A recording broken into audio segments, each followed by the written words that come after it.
And a very pleasant good afternoon, baseball fans, and welcome to another edition of Klamath Falls Falcons Baseball on 104.3 and 960 Sports and on mybasin.com. Here at the Oregon Single-A Legion Baseball State Tournament, the Klamath Falls Falcons face elimination today against the Columbia Gorge Hustlers. Glad to be with you. My name is Josh Eldridge here at Eagle Point High School, the yard, home of the Eagles for the state tournament. The Klamath Falls Falcons enter with a 31-9-1 overall record.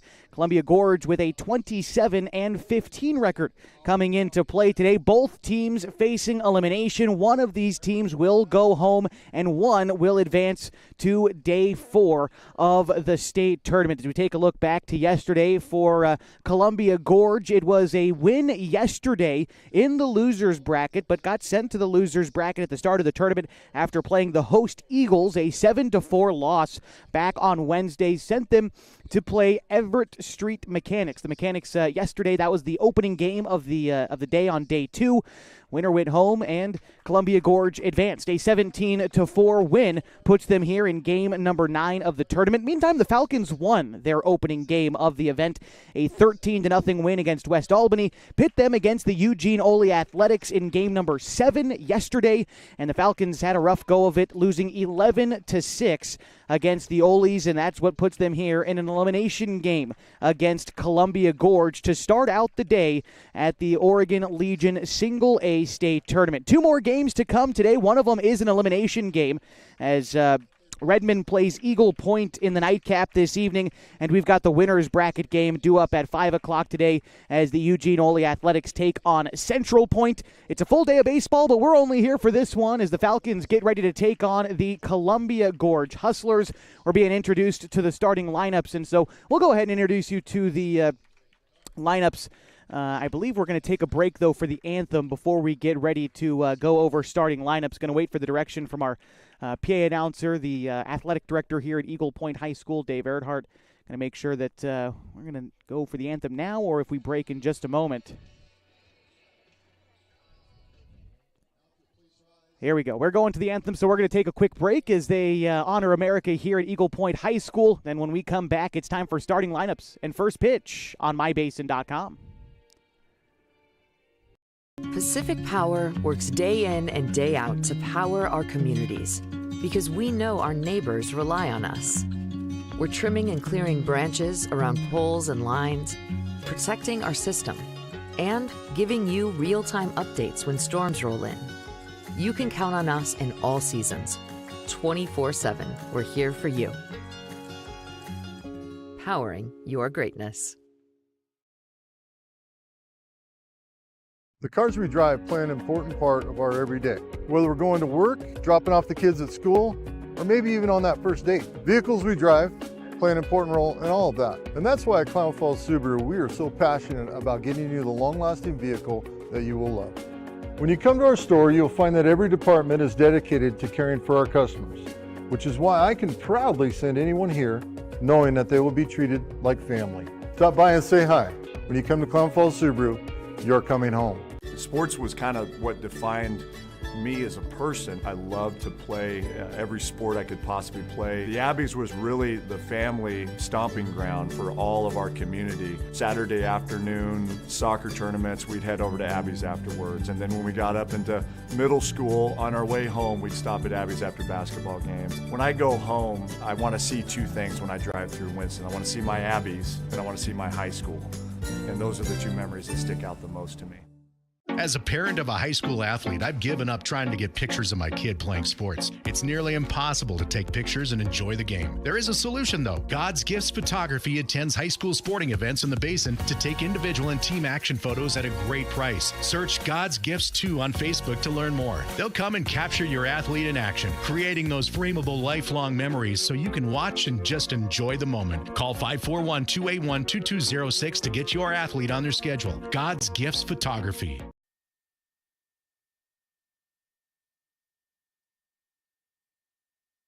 Just a couple of minutes away from first pitch here at the yard at Eagle Point High School, the site of the Oregon Single-A Legion Baseball State Tournament, as the Klamath Falls Falcons get ready to do battle against the Columbia Gorge Hustlers in this elimination game to kick off a Friday afternoon. Let's go ahead and introduce you to the starting lineups for both teams. And we'll begin with our visitors today, and that is the Klamath Falls Falcons. Batting leadoff and in center field is Max Price. Connor Shively bats second. He's at shortstop. The catcher, Jacoby Takini, hits third. Colin Takini, the second baseman, bats cleanup for the Falcons, followed by the starting pitcher, P.J. Safford, hitting fifth. Batting sixth is the third baseman, Ian Meyer. Corbin Hamilton is at first base, hitting seventh. Batting eighth is Carson Sims in right field. Batting ninth is Carson Pimley. He's in left for the Falcons. They'll go up against Evan Ortega on the bump for the Hustlers. We'll take a look at him in depth in just a moment. But first, the starting lineup behind Mr. Ortega goes like this. The center fielder leads off. Landon Pratt is the leadoff hitter for the Hustlers, followed by the second baseman, Hunter Kelly. Evan Ortega, the pitcher, bats third, followed by the catcher, Sawyer Dre, hitting cleanup. The designated hitter, Gunnar Bustos, is batting fifth, followed by the shortstop, Cale Beardmore, batting sixth. Hitting seventh is Cam Collins in right field. Chase Peterson is the third baseman. He bats eighth. And hitting ninth, rounding out the order for the Hustlers, is Sawyer Case. Again, he is starting in left field. The Hustlers have taken the field today in their white pants. They've got red, white, and blue uniforms, the stripes across their body, white numbers across their back, white caps with red brims today for the Columbia Gorge Hustlers. For the Klamath Falls Falcons today, they're wearing their blue uniforms with red Falcons written across their chest in red text and a white outline. Red numbers across the Falcons' back with a white outline there. They've got blue caps on today with gray pants. It's a wonderful day for baseball here in Eagle Point. Forecast is looking mighty friendly for a wonderful day, number 3 of the Oregon Legion Baseball State Tournament. Taking a look at the right-hander for Columbia Gorge. That is the starting pitcher, Evan Ortega.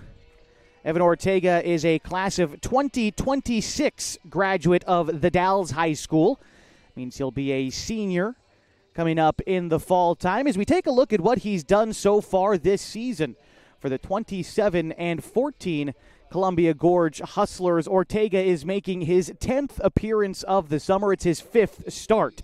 He's pitched 21 innings complete this summer, giving up 18 hits, 26 runs, 13 earned. He's walked 18 against 21 strikeouts, a serviceable ERA of 4.33. And as he finishes up, getting warmed up, we are ready for baseball today from Jackson County. Glad you could be with us today on mybasin.com. As Max Price gets ready to settle in for the Falcons, the first pitch to Max misses upstairs, and the count is 1-0. First pitch, 2:04 local time in Eagle Point, 89 degrees, and hardly a cloud in sight at the yard. As the 1-0 pitch on the way to Evan Ortega, from Evan Ortega is going to miss upstairs. The count is 2-0 now to Max Price. Yesterday in the loss to Eugene, Price was 1 for 4, but in his one base hit did have an RBI. Here he checks his swing, but he goes around. The count moves to 2 balls and a strike to Max Price. Connor Shively is on deck for the Falcons. Take a look back to that loss yesterday for Klamath Falls. 11-6 was the loss to Eugene, a game that I think everybody wishes they could just start over. It was just a tough day on defense for the Falcons. They committed 8 errors, leading to a ton of unearned runs, and it wound up being the difference in allowing the Olies to advance in the winner's bracket. Just didn't seem like themselves yesterday, and so now it's an opportunity with their backs up against the wall to right the ship. The 2-2 pitch to Max Price misses downstairs. The count moves now to 3-2. Trying to get back at one of those teams that's in the winner's side of the bracket, Central Point and Eugene. I'm sure those are both teams that the Falcons would like a crack at again eventually, but you can't overlook this Columbia Gorge team as Max Price works a walk to lead off the top of the first inning. This will bring up Connor Shively for the Klamath Falls Falcons. Bats with nobody out and a runner on. Columbia Gorge made up predominantly of players from the Dalles, although they filter in a couple of other area high schools in Northern Oregon and Southern Washington. But they won their area. Their area won, and they were the top team coming out of that conference entering in the state tournament. The first pitch home to Shively misses upstairs 1-0. With a 27-14 record, they enter with the fourth most wins in the state, only behind Central Point, Klamath Falls, and Eugene in that order. 1-0 pitch on the way home to Shively. Price is on the move. It's a ground ball to short. Up with it is Beardmore. The throw on to first is not going to be in time. And a well-executed hit and run there for the Falcons. As Price took off, it took Beardmore out of position, and it gave Shively enough time to leg out the infield single as Price moves into scoring position with nobody out, and Jacoby Takini now to bat for the Falcons. Getting on the board in the first inning, going to be important to try to erase from memory what happened yesterday. It was a good first day at the tournament here for the Falcons, a 13-0 win against West Albany. They looked in control from the very first inning of that game and hoping to gain control of this one in this first inning. The pitch to Takini is dropped in for a strike. Looked like an off-speed pitch from Ortega that Takini takes for strike one. Jacoby in the first game of the tournament, he finished 0 for 4 in that game, and yesterday, in the first day he was 2 for 4. Yesterday he was 0 for 4, which ended his hitting streak that he had 14 games coming into that contest. Both runners on the move. The throw down to try to get Price is going to wind up over the head of the third baseman, Peterson. Price gets up and breaks for home. And in the meantime, Shively advances to third, and the Falcons strike first in this contest as they now lead 1-0. And aggressive base running pays off here in the top of the first for the Falcons with a 1-0 lead. The count is 1-1 to Jacoby at the plate. And Colin Takini is on deck. Shively stayed put at second, but here's a ground ball up the middle, through into center field. Now they're going to wave Shively in. Connor is going to score, and an RBI single for Takini, and now on the throw, he will advance to second. Falcons lead 2-0. They keep a runner in scoring position, and there are still no outs. Chase Barrett going to come in and run for Jacoby Takini, so Barrett is the one in scoring position now. Give Jacoby an RBI single, and then advancing to second on the throw. And in steps Colin Takini. He'll have a good opportunity here to continue this rally for the Falcons. Back on the first game of the tournament, Takini reached base 3 times, only had 1 base hit. Here he lofts one into the air to center field, settles down in front of Pratt for a base hit. Barrett gets the green light, and he'll score. And the Falcons lead 3-0. An RBI single for Colin Takini. And the Falcons are rolling here in the first. This brings up P.J. Safford. He's the starting pitcher for the Falcons. A chance to help out his own cause here in the top of the first inning. Yesterday in the loss, Safford was 0 for 4. He did reach base once and score. But take you back to the first day of the tournament as the pitch is a check swing. Throw down to try and get Takini is in time as Colin is caught stealing second base for the first out in the inning.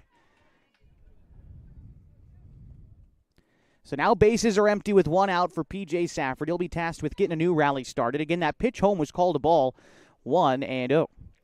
Here's the offering from Evan Ortega. That one is sliced foul. The count is even now at a ball and a strike. But just wanted to complete that thought about Safford, who back in the first game of the tournament finished 3 for 3, had a couple of RBIs, 3 runs scored. In that game, he also struck out 7 batters in his 3-inning start on the mound, and today gets the start again for Klamath Falls. Here's the 1-1 on the way to Safford. It misses high and in. The count moves to 2-1. On deck after PJ is Ian Meyer. Falcons started this inning with a leadoff walk to Max Price. 3 straight singles have scored 3 runs here in the top of the first inning. Delivery on the way from Ortega. Safford rolls over that one and fouls it off down the third base side. Count moves to 2-2 to the Falcons pitcher. Safford on the season is hitting .341 for the Falcons. He's the only player this season to have started every single one of the Falcons' 42 games. There's a couple guys who've played in all 42 games, but not everyone has started like PJ has. He's been the true Iron Man of this year's squad. The 2-2. checks his swing on an upstairs pitch. Safford lays off in time, and the count is full, 3-2. Other guys who've played in 42 games, Carson Sims, Connor Shively, Jacoby Takini, Corbin Hamilton, and that's the list. Full count offering on the way to Safford. Here it comes. That one nearly come in and hit him, and that'll be a walk delivered to PJ. He will be aboard first. We'll see if they wind up giving him a courtesy runner, and they will. It'll be Ryan Glidden, as Ian Meyer, the third baseman, comes in to hit now for the Falcons. Glidden aboard at first. Meyer at the plate yesterday was 0 for 2, but he was hit by a pitch and scored a run in that game. Take you back to the opener against West Albany, where Ian Meyer was 1 for 3 and had 2 RBI, including a double in the first inning of that contest, knocking in a run. And this time he gets hit by a pitch on the first offering, so he'll take first, advancing Ryan Glidden to second base. And in steps Corbin Hamilton, but not before we get a visit on the mound for the coach from Columbia Gorge. Gives us a quick opportunity to remind you today's broadcast on mybasin.com, brought to you in part by the Pacific Power Foundation, who just a couple of weeks ago announced sizable series of donations to different organizations across Oregon, donating $300,000 to various organizations around the state, including locally in the basin, Friends of the Children, the Klamath County Rotary Club, and the Oregon Tech Foundation, supporting STEM projects around the state of Oregon. So big thanks to Pacific Power, not only for making those donations around the state, but also supporting this season of Klamath Falls Falcons baseball. So 2 men on and 1 man out now for Corbin Hamilton at the plate. The Falcons lead the Columbia Gorge Hustlers 3-0. Here's the first offering to Corbin. It's a fastball that drifts outside off the plate. The count moves to 1-0. Corbin Hamilton yesterday was 2 for 2, scored 3 runs. Reached base all 3 times in that game, although the Falcons wound up losing in the opener of the tournament against West Albany. Hamilton was 0 for 2. And so he seemed to have found something working for himself yesterday. Now the key is carrying it into this contest. The 2-0 pitch on the way to Hamilton is offered up and missed. Count moves to 2 balls and a strike to the Falcons' right-handed hitting first baseman. On deck for the Falcons is Carson Sims. Modest lead off of second for Glidden. Here's the pitch home to Hamilton. It misses upstairs, and the count moves to 3-1. Ortega in danger of loading up the bases here for the bottom of the Falcons order, who've been dangerous this tournament. I'd say beyond this tournament, too, all season long, really. Here's the 3-1 pitch to Corbin. He checks his swing, but it's called strike 2. Looked like it was around the outside portion of the plate, just above the belt for Corbin. Could have been a slider for Ortega. Moved a little bit towards the end, but now Hamilton's going to have to protect. The count's full, but with 2 strikes on him, Hamilton's going to choke up on the bat a little bit, shorten up the swing. Ortega takes a deep breath before delivering home. The pitch is a hard ground ball to third that skips by Peterson and into left. They're waving Glidden around third. He'll score. Staying at second is Ian Meyer, and an RBI for Corbin Hamilton makes it a 4-0 Falcons lead in the top of the first inning. Runners remain at first and second.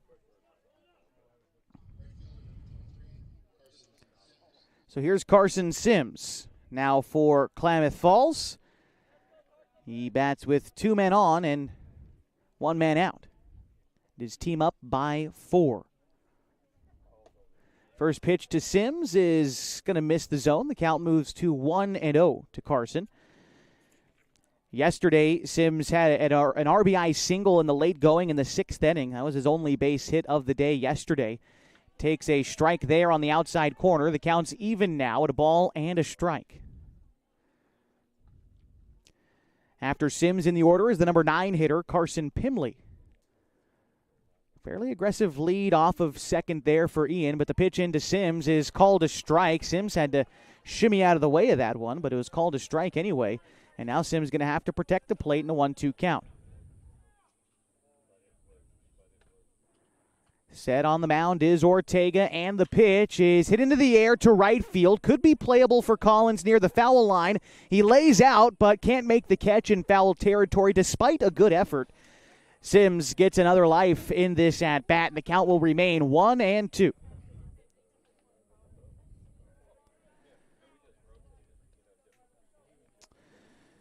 So Sims settles back into the plate. He's been a good two-strike hitter this year for the Falcons.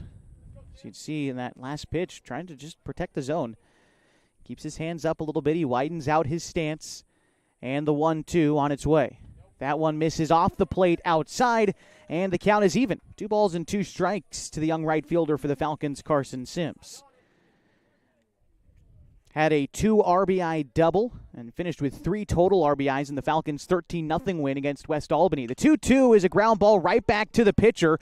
Ortega's going to take the path of least resistance on to first, but in the meantime, both runners advance. Meyer to third, Hamilton to second, and now there's 2 men in scoring position for Carson Pimley.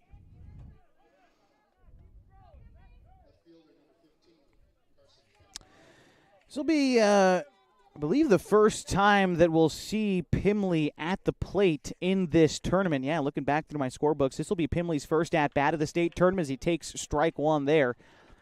Pimley, though, on the season is batting .288 for the Falcons. Has been a solid role player this season, coming in and playing some outfield when they need him. He's eaten up some important innings on the mound, especially in the month of July. He's really come into his own on the mound, and hoping he gets a chance pitch a little bit in this tournament. Falcons need to tap on him to come out and pitch a few big innings. Pimley's done that well. Like I said, through the last couple weeks or so, started a bit shaky on the mound, but has seemed to have found something. But here gets the start in left field. Again, is just doing what's asked of him. Here's the 2-1 pitch to Pimley. He pops it out of play foul. The count moves to 2-2. On deck is the top of the Falcons order with Max Price. Runner at third is Ian Meyer. Corbin Hamilton stands at second. Falcons lead 4-0 in the top of the first inning, and Pimley faces Evan Ortega with 2 strikes on him. Here's the pitch. That one nearly came in and got Pimley. An inside curveball wound up still missing on the inside part of the plate, and the count is full. Again, first base is open, but would rather not have to face Price again here in the first. Ortega set, and the pitch. Pimley hits it foul. I believe it bounced off the top of the plate, and Pimley stays alive in the at-bat. Count remains 3-2. Along with batting .288 this season, Carson Pimley with 14 RBI. He's also done a nice job in the field this year, towards the top in team fielding percentage, 97%. Worth noting that for sure. Here's the 3-2 to Pimley, and that one is in the dirt. And that should be ball 4 to Pimley, and it is. And so the bases are loaded for Max Price. Second time he's come around to hit this half inning, and the first time he walked and came around to score the first run of the ball game. Ortega needing to stop the bleeding before his team even has a chance to swing the bat. Right now they're down 4 and in danger of giving up more. As Max Price steps in, they switch the baseball around a little bit. Ortega didn't like the one he was working with. And so now, right-handed hitting center fielder for the Falcons steps in. Pimley aboard at first, Hamilton on at second, Meyer over at third. And the first pitch to Price is a swing and a miss on a breaking ball, and Ortega gets ahead of Max 0-1. If the inning continues, it's Connor Shively who's on deck for the Falcons. Ortega together. Checks around him, sees the Falcons on the base paths, and delivers a slider that misses outside. The count moves to 1-1 to Max Price. Along with batting .341 this season, Max Price with 22 RBI. The 1-1 is a chopper sent out towards short. Beardmore up with it. The throw on to first. Short hops the first baseman Bolton, but they're going to say he took his foot off the bag. And a run comes in to score as Meyer touches home. Advancing to third is Hamilton. Pimley to second, and Price aboard after the first baseman pulled his foot. And the Falcons lead now 5-0. Now in steps Connor Shively.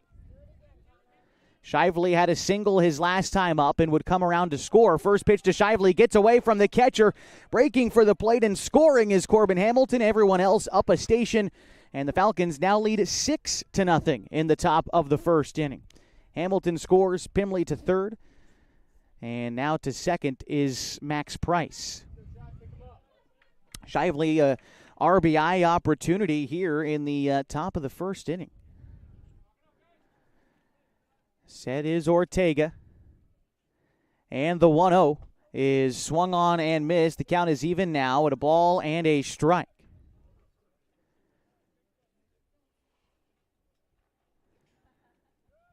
Left-handed hitting Shively awaits the pitch.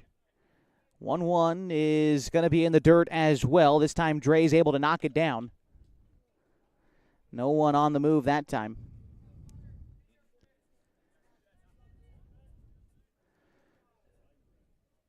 Here's the pitch on the way to Shively. The 2-1 also misses in the dirt. Count moves to 3-1.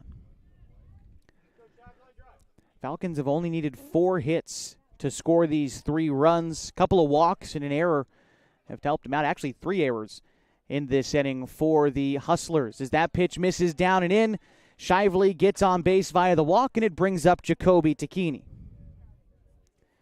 Max Price advances to second. I believe he was actually already there. Apologies on that one. Hadn't moved the scorebook. But regardless, Pimley at third, Price at second, and Shively aboard at first. And here is Jacoby Tacchini.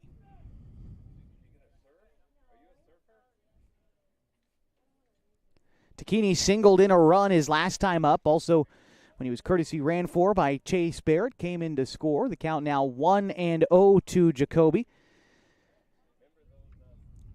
Ortega having a heck of a time here in the first inning, already up over 45 pitches in this inning alone. The 1-0 on the way to Ortega. He drops in a curveball and evens the count to Jacoby 1-1. After Tacchini in the order, it's his cousin from Lakeview, Colin Tacchini. Here is the 1-1 with the bases loaded. That one's in the dirt, bounces away from Dre, but Pimley going to stay put at third. The count moves to 2-1. Tacchini, his earlier RBI in the game, it was that was RBI number 39 for him on the summer. He's second on the team in runs batted in. He also bats .351 at the plate. 2-1 on the way to Tacchini. Watches that one drift outside, and the count is 3-1. Walk here would score a run for the Falcons. Set is Ortega. 3-1 home. Swung on and missed, and the count is full to Jacoby.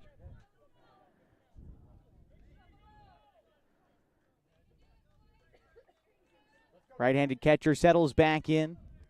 Ortega set, takes a look all around, and delivers home. On the 3-2, it is going to find the inside corner, and Jacoby goes down looking as the third out in the first inning, but not before the Falcons score 6 runs on 4 hits. The Hustlers commit 3 errors, and the Falcons leave the bases loaded, and they'll take a 6-0 lead to the bottom half of the first next on 104.3 and 960 Sports and mybasin.com. Introducing Smith Bates Marcom Solutions, your trusted partner in marketing and communication. We specialize in crafting compelling campaigns, eye-catching graphics, and impactful branding materials. Smith Bates is like working with dependable friends. They always help us build our professional image. Through the innovative strategies that the team at Smith Bates suggested, we've been able to give the brand at Calor the boost that it desperately needed. Unlock your potential with Smith Bates Marcom Solutions. What rhymes with great? Participate. Where does greatness start? Here, in the classroom. On the stage. In the pool. On the field. Where will your greatness take you? To better grades. To more friends. Yeah! Be great. Participate.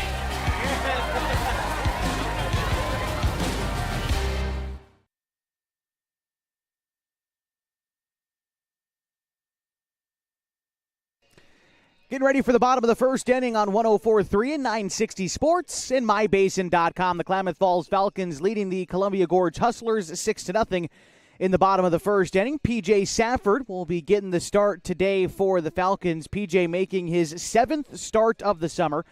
It's his 14th overall appearance. He carries a 4-1 record through 45 and a third innings pitched. Safford has allowed 37 hits, 16 runs, 7 of them earned. He's walked 10 and struck out a team-leading 46 batters, all for an ERA of 1.08. And after what he did to West Albany earlier in the tournament, Coach Sean Teeter's confident in handing Safford the ball in that win, a mercy rule victory for the Falcons over West Albany. Safford pitched 3 complete innings, struck out 7 batters in that time. Just an all-around solid performance for the right-hander from Klamath Union High School. Just as a reminder, the Hustlers lineup goes like this. Leading off is Landon Pratt, the center fielder. Batting second is the second baseman, Hunter Kelly. Evan Ortega is the pitcher. He bats third. Batting cleanup is the catcher, Sawyer Dre. Gunnar Bustos is the designated hitter, batting fifth. Hitting sixth is Cale Beardmore, the shortstop, followed by the right fielder, Cam Collins. Third baseman, Chase Peterson, hits eighth, and batting ninth is Sawyer Case. So in steps Landon Pratt for the Columbia Gorge Hustlers. Pratt will be class of 2028 at Hood River Valley High School. I want to welcome in some of the folks I know who are tuning in from the Dalles area, Northern Oregon, and Southern Washington. I understand you were made aware of our broadcast today, so thank you so much for joining us online on mybasin.com. As our free coverage continues here, the state tournament. This one is popped up into right field on the first pitch. Carson Sims, in a few steps, puts it away for the first out after one pitch in the bottom of the first inning. So with one gone, this will bring up Hunter Kelly. Kelly is getting ready to start his high school career. The young man just finished up 8th grade and will attend the Dalles High School. First pitch to him is a fastball over the plate called strike one, as Safford uses it to get ahead of Hunter Kelly. He is the, tied for the youngest player on the team. There's one other player who is due to become a freshman next season, and that is Zeke Cervantes. As that pitch from Safford misses away, the count is a ball and 2 strikes now for the second baseman from Columbia Gorge. The 1-2 is a slider that sweeps away. The count 2-2 now to Kelly, with Evan Ortega on deck for the Hustlers. Safford looks in, ready to deliver again. The pitch will miss upstairs. The count 3-2. After getting ahead of Kelly 0-2, Safford has missed on 3 straight pitches. Now the 3-2 is popped foul, and the count remains for P.J. Safford. Jacoby Takini, the other half of the Falcons battery, will introduce you to the defense after this pitch to Hunter Kelly. Misses high and tight, and he earns a walk.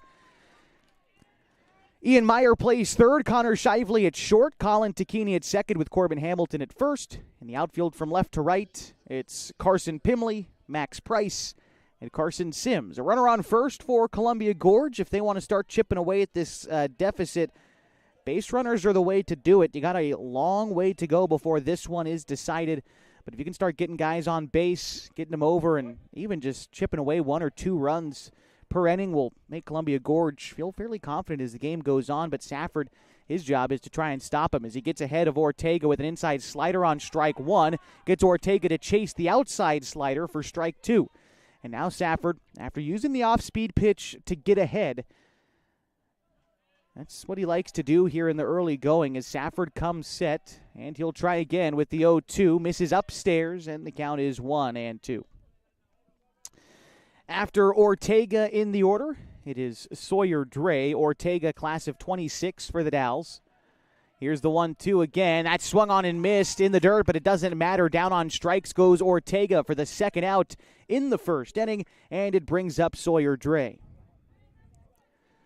Dre, the starting catcher, he's class of 27 for the Dalles as Coach Craig Connor comes out and has a discussion with P.J. Safford and Jacoby Takini behind the dish. Connor was hustling out of the dugout, so not sure exactly what the quick conference is, but I think it seemed to be just a real brief one. Nothing too pressing there for the right-hander from Klamath Union that I can tell. He's now going to face Sawyer Dre. Again, the starting catcher for the Columbia Gorge Hustlers today. Hunter Kelly, a decent lead off of first, about 4 steps as Safford looks at him before coming set. Now delivers home. Fastball misses just below the knees, and the count moves to 1-0 to Dre. The designated hitter, Gunnar Bustos, is on deck. Safford with the delivery. It's hit into the air to left center field. Over is the center fielder Price, and he tucks that one away for the third out. The Hustlers leave a man stranded, and they trail 6-0 as we go to the second inning on 104.3 and 960 Sports and MyBasin.com. The innocence of youth. Is there anything any better? But soon they'll be in high school and facing all the same challenges you faced. How to make friends, how to fit in, how to be cool. We want our children to have everything they'll need to live fulfilling and productive lives. Make sure the kids in your family are among the more than 120,000 participants here in Oregon who take part in high school sports or activities. At MyBasin.com, we bring you the power of local radio, the pace and reach of social media, the information of 24-hour news, and the excitement of local sports. We do this with a team of radio professionals that is second to none. Klamath Falls is a community that we love and a place that we are proud to call home. Klamath Falls deserves a media group that is as committed to you as you are to Klamath Falls. MyBasin.com is your go-to place for news, sports, events, and everything going on at home in Klamath Falls.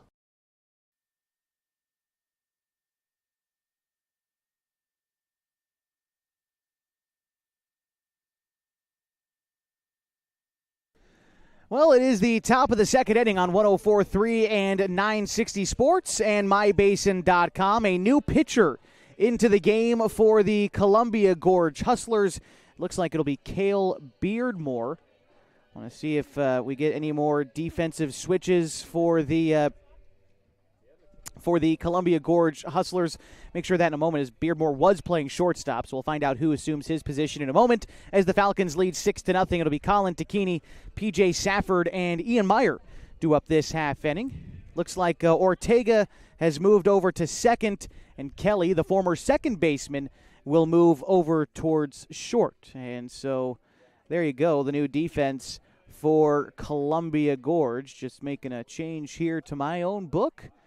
And we are ready to get going, but not before we introduce you to the new pitcher for Columbia Gorge, Cale Beardmore, who is making his 12th appearance of the summer and his 8th in relief. He's pitched 27 innings so far this season, allowing 26 hits, 13 runs, 8 of them earned. He has walked 15 and has struck out 31 batters. And again, Colin Tacchini will be his first task in relief. I'll give you the final line score on the exiting starting pitcher, Ortega, here in just a moment, as the first pitch to Tacchini is wrapped into left field for a leadoff single. And Colin, now 2 for 2 today, had another single for him as he leads off the second inning with a base knock. Now it's P.J. Safford getting his first crack at Cale Beardmore. And Ortega exits the game after 1 inning pitched, giving up 4 hits, 6 runs, 4 earned. He walked 4. And struck out 1. It took him 51 pitches to get out of the first inning, and so Columbia Gorge hoping the new arm can expedite that process a little bit better here in the second inning as Beardmore uses the outside fastball to get ahead of P.J. Safford, who is without an official at-bat yet in this contest. He walked, and Ryan Glidden, who is his courtesy runner, would come in to score in that 6-run first inning for the Falcons.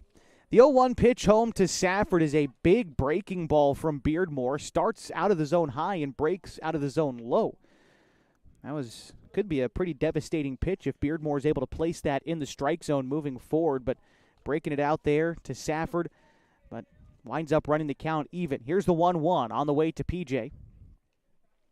That one also in the dirt, but this time Tacchini taking off and is going to wind up in there safely. Able to advance to second and in scoring position with nobody out in the top of the second inning. Falcons lead 6-0. The count at the plate to P.J. Safford is 2 balls and a strike. And Beardmore looks in, gets the sign from Dre before coming set. And now the delivery is going to be popped foul. Count is 2-2. Looked like Beardmore had a little bit of a hitch in his delivery there. Not sure if that's something that he typically does, but kind of lifted up his knee for the leg kick, dropped it down, and then motioned it to the plate. And so we'll see.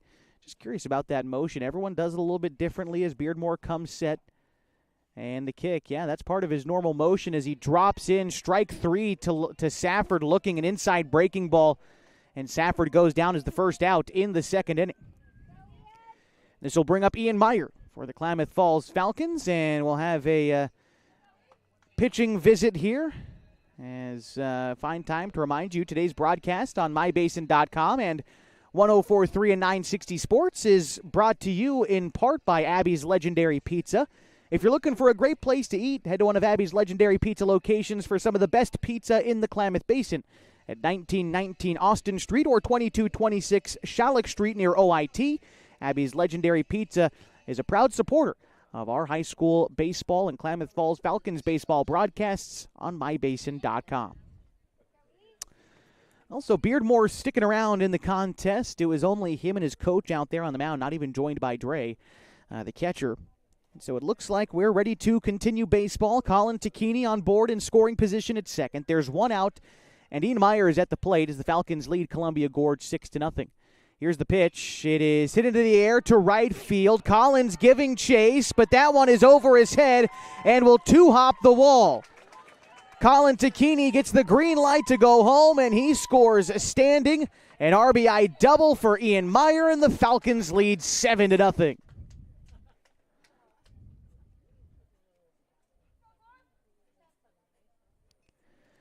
Meyer continues to swing the bat well at this tournament for the Falcons. Had an RBI double back in the first game of the event. Has reached base every single day.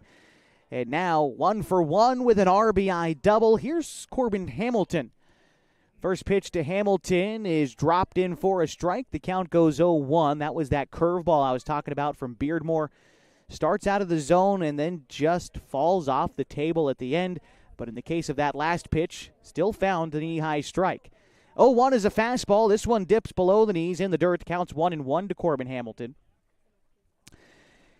Earlier in the contest, Hamilton singled in a run, had an RBI, and he scored in the first inning. Now another RBI opportunity here for the first baseman for the Falcons. The 1-1 pitch is looked at for strike 2. A fastball around the letters on the outer third of the plate. Hamilton going to have to defend the strike zone here. Modest lead off a second for Meyer. The second baseman, Ortega, trying to keep him honest there. Pitcher Beardmore comes set, checks the runner, and delivers home. Hamilton swings and misses at strike 3. The dropped third strike, throw down to first is there. And so there are 2 gone now for the Falcons in the second inning, and it brings up Carson Sims. Still at second is Ian Meyer after that strikeout in the dirt. Wasn't able to advance on a low pitch.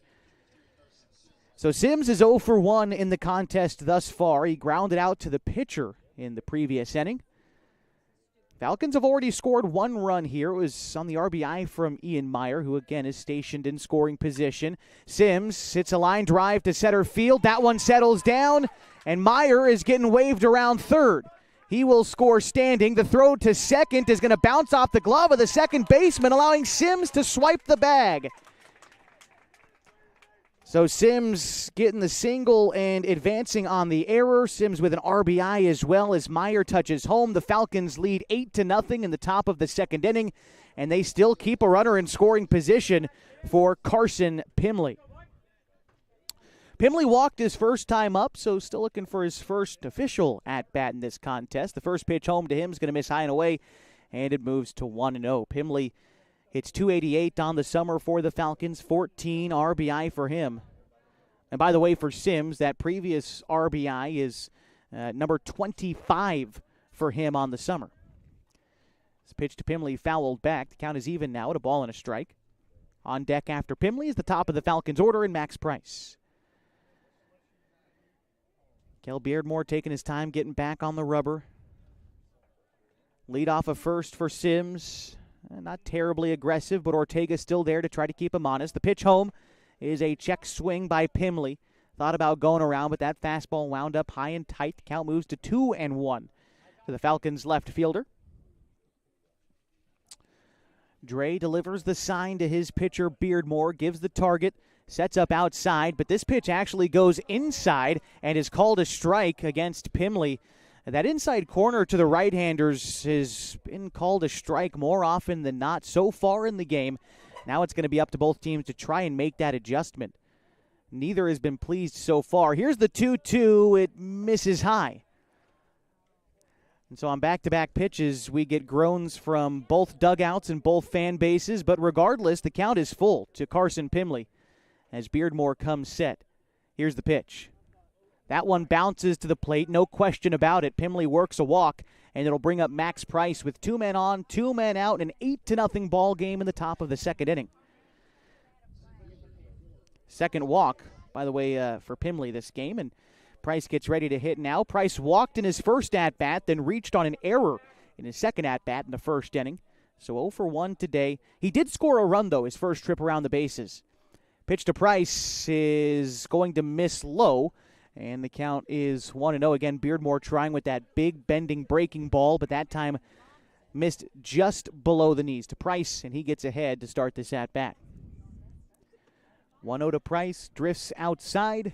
Count moves to 2-0 with Connor Shively waiting on deck for the Falcons. See a look ahead. The loser of this game is eliminated from state title contention.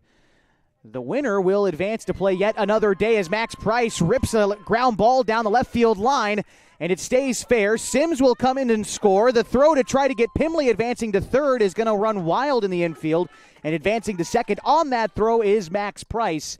The Falcons now lead 9-0 as an RBI single for Price and advancing on the error throw into the infield. Again, Pimley stands at third, 2 men in scoring position for Connor Shively.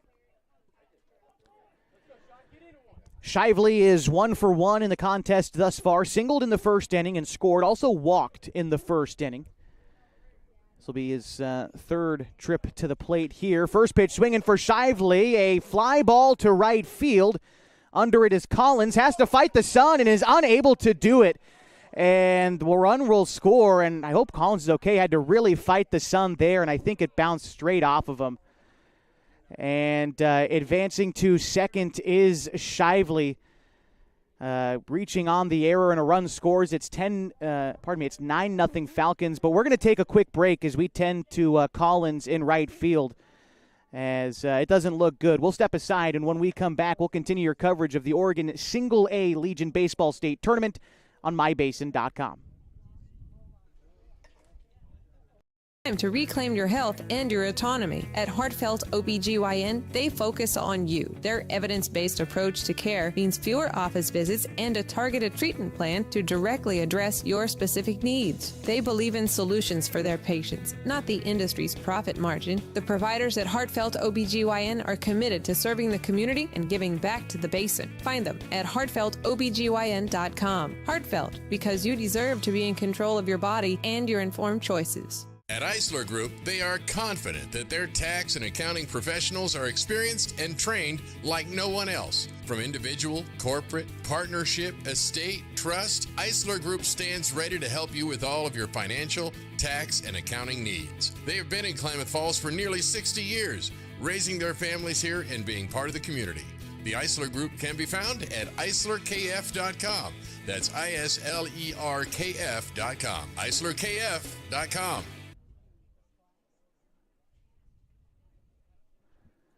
Welcome you back to 104.3 and 960 Sports and mybasin.com. We'll have a new right fielder come out for Columbia Gorge here in the top of the second inning, a game in which the Falcons lead, according to my book, 11-0, but according to the scoreboard here, 10-0. So we'll get that ironed out as best we can.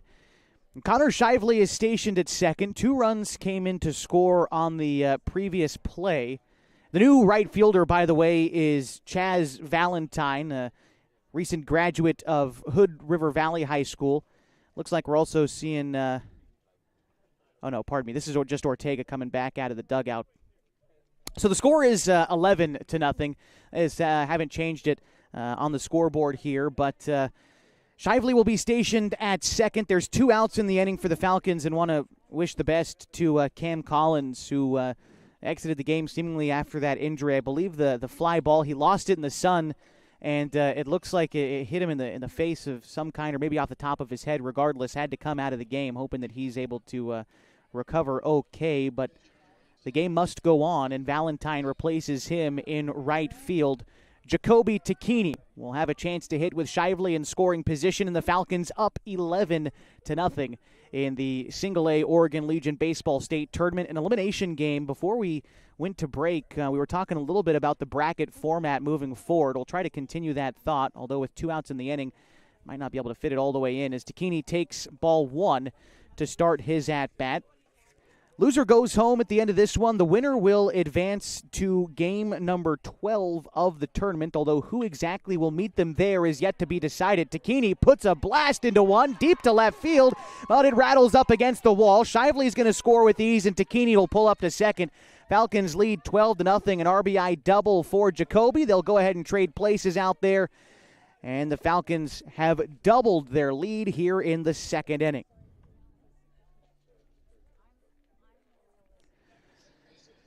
Here is Colin Takini, who singled and scored earlier this inning. Also to note, Jacoby Takini is going to have a courtesy runner come in for him. Afforded one as the catcher. It's Chase Barrett, who now stands in scoring position. And so Colin steps in. He's 2 for 2 today, singled in each the first and second innings. Added an RBI in his first at-bat. And like I said, a run scored this previous time earlier this inning. The first pitch to him is going to bounce to the plate, and the count moves to 1-0. Cale Beardmore still on the mound for Columbia Gorge, and it looks like Colby Maderos getting some work in the bullpen for the Klamath Falls Falcons. Maderos tossed a little bit yesterday. See if he gets a chance to throw again today as a pitch misses in the dirt. The count is 2-0 to Colin Takini. So as I say, unsure who the Falcons might play, or Columbia Gorge, whoever winds up winning this game in game number 12 tomorrow. It's scheduled to be the loser of the winner's bracket game tonight between Central Point and Eugene. Winner here is supposed to play the loser of that game, although as you move later on in the tournament directors try to not allow rematches to happen. And with the way everything looks to be lining up, we might have to get a little bit creative with the seeding tomorrow, being that if Central Point is able to pull out a win against Eugene, well, the Falcons wouldn't want to or wouldn't be able to play Eugene again tomorrow in that elimination game, as Takini is able to work a walk, putting runners at first and second now for P.J. Safford.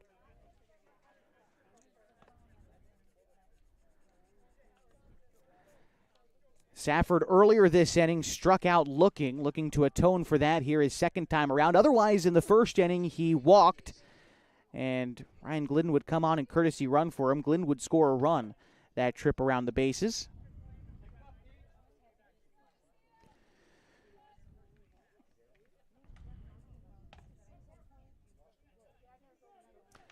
After Safford, on deck is Ian Meyer for the Falcons. A fresh count to P.J. Safford as he settles in against Cale Beardmore. Beardmore takes a look at the runner at second before delivering home. Here's the pitch. That one winds up in the dirt, but Dre keeps it in front of him, so no runners on the move, but the count is 1-0 to P.J. Safford. Colin Takini aboard at first. Chase Barrett aboard at second. Already 6 runs home in this inning for the Falcons, and they lead 12-0 in the top of the second inning. Beardmore looking in, gets the sign from Dre. And now comes set does Beardmore. Here's the pitch.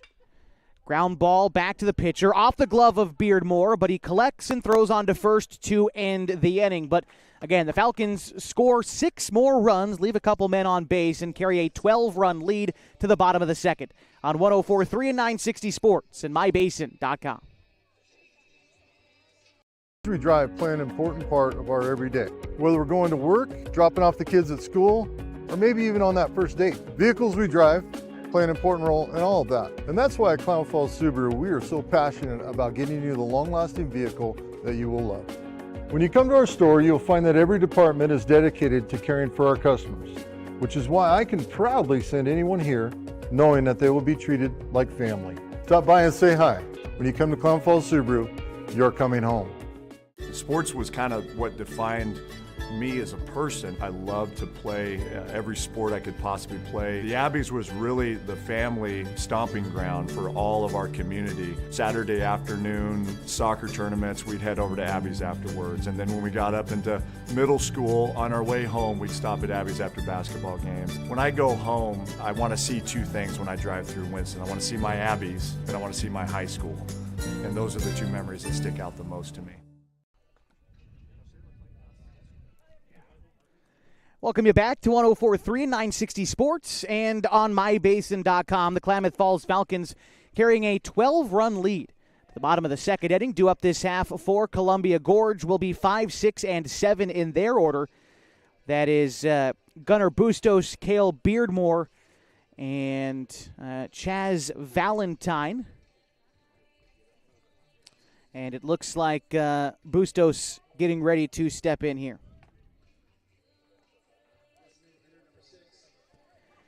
Bustos hitting in place of the first baseman, Bolton, as the designated hitter today for the Columbia Gorge Hustlers. Safford has had quite a long layoff in between throwing his final pitch of the previous inning and the first pitch here in the second. And on the first pitch, a line drive single into left by Gunnar Bustos.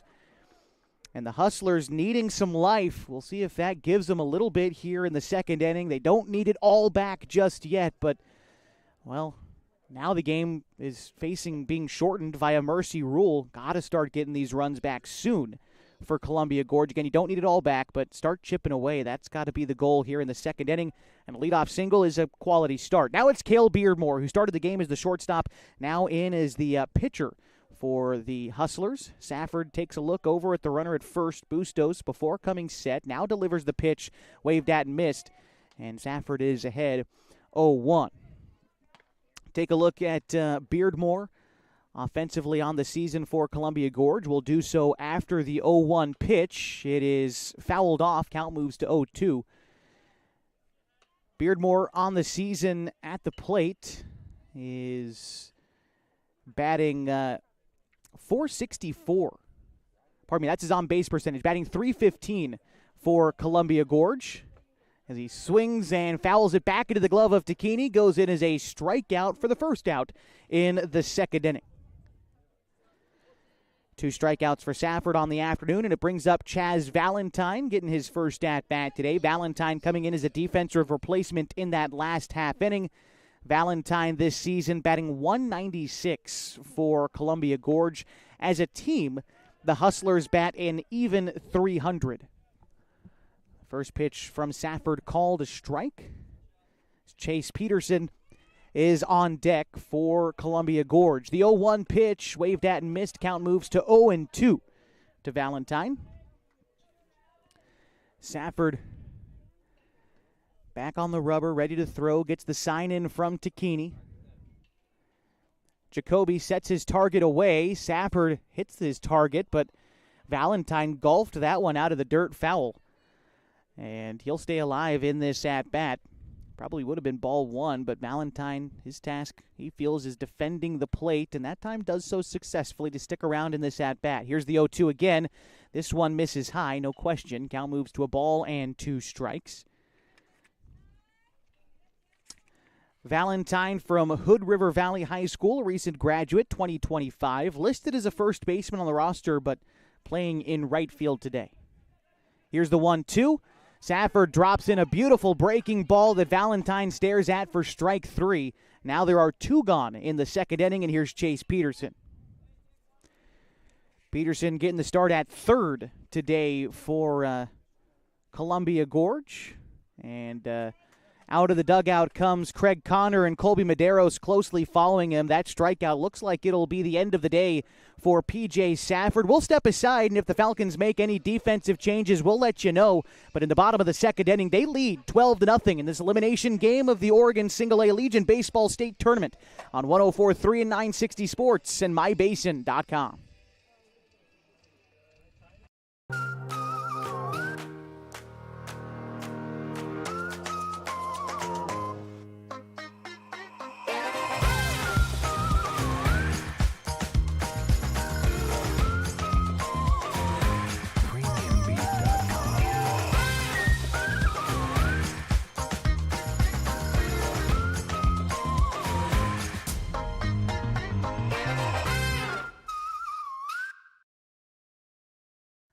Pacific Power works day in and day out to power our communities because we know our neighbors rely on us.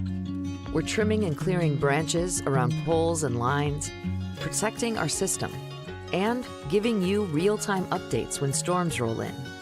You can count on us in all seasons. 24/7, we're here for you. Powering your greatness.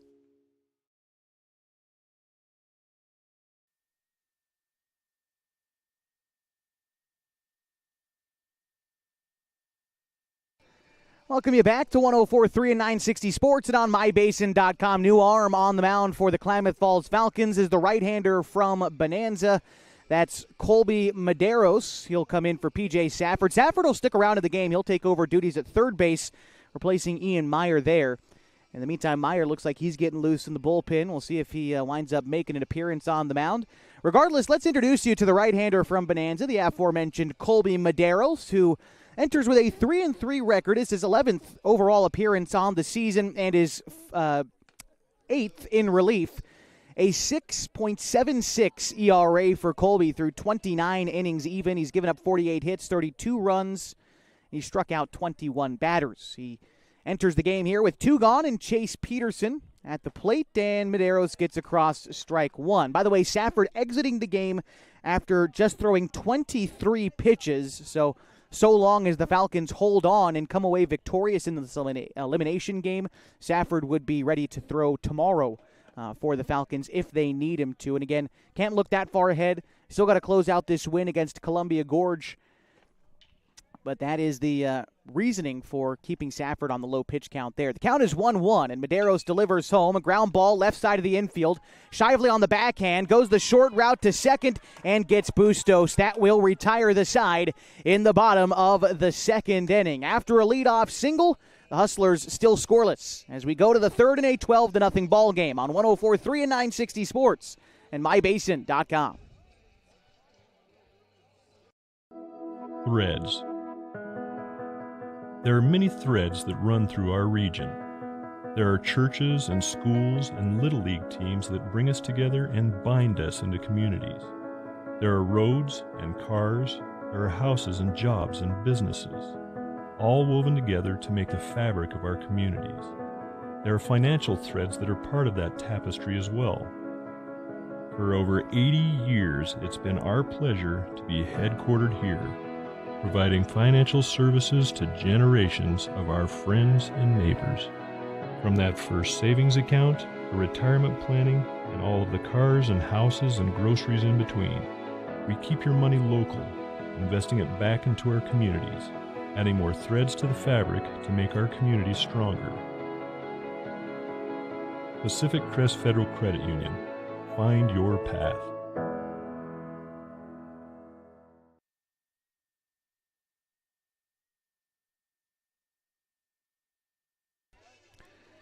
It's the top of the third inning on 104.3 and 960 Sports and on MyBasin.com. The Klamath Falls Falcons leading the Columbia Gorge Hustlers by a score of 12-0. Looks like we've got a new arm on the mound for Columbia Gorge. That's number 16, Drake Dark. We'll see if there's any other changes for the Hustlers in this half inning as Dark comes in relief. The third pitcher that Columbia Gorge is looking to use in this contest. Don't see any other changes just yet made on the game changer account, but we'll find out to be sure here in just a second as Colby Maderos leads things off in the third inning. Here's the first pitch to Colby. It's going to miss upstairs. The count is 1-0. Maderos is hitting here in the 6th hole in place of Ian Meyer, who exited the game in the last half inning.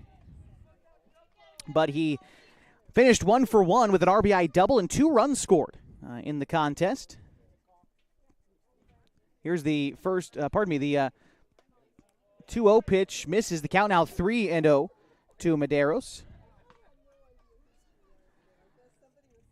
After Maderos, it's Hamilton and then Sims in the order for the Falcons. The 3-0 pitch is looked at for a strike. The count is now 3-1. So again, no other changes seen yet for Columbia Gorge, so we'll stick around saying that here's a line drive to short. That's by the shortstop and into left. And a single for Colby Maderos in a 3-1 count. Took advantage and drove that one into left, and it brings up Corbin Hamilton. Nice piece of hitting there for Colby Maderos, a guy who doesn't usually get a ton of at-bats.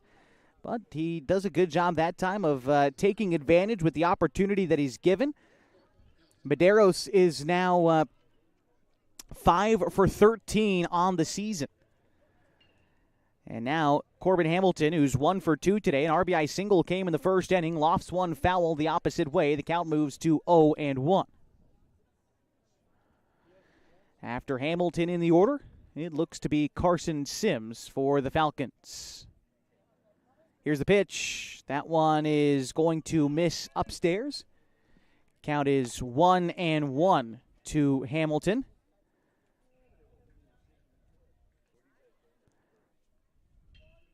Here's the delivery.